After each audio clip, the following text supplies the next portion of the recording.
امریکا افغانستان ته 6 میلیارد ډالر ورکړي دي. د نوموړي هیواد یا د ډالري مرسته د افغانستان د ولسواکي واکمنۍ لومړي مرستیال ولسمشر رسوا کړه. بلخوا راپورونه خپاره شوي چې افغان واکمنۍ د تورخم دروازه ویلډینګ کړې او یا د لارې پخه بنده کړې ده. بشپړ جزئیات په ویډیو کې تر پایه وګورئ. پتمنو لیدونکو ستړي مه شئ. د تورخم دروازې د پخې ویلډینګ کولو خبر لرو، خو پیل د امریکا پر ډالري مرسته کوو.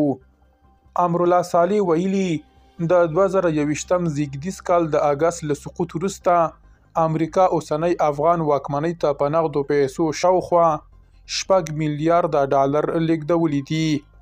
صالح د افغانستان انټرنیشنل بانک د راپور له مخې ادعا کوي چې یوازې د همدې بانک له لارې دغه اندازه پیسې اوسنۍ افغان واکمنۍ ته سپارل شوي دي او نورې لارې هم د نغدو لیږد لپاره کارول شوي دي.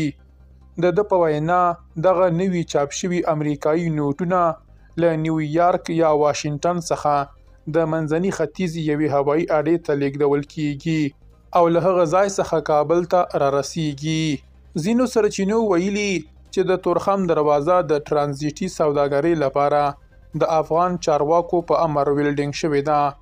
د دې اقدام له امله اوس د افغانستان او پاکستان ترمنځ اقتصادي اړیکې او د راکړې ورکړې تار هم پرې شوی دی. دا ګام د ترانزیټ په برخه کې د امنیت او کنټرول د پیاوړتیا لپاره پورته شوی دی.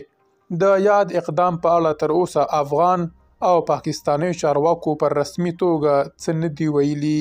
درنو لیدونکو له ملتیا مو مننه.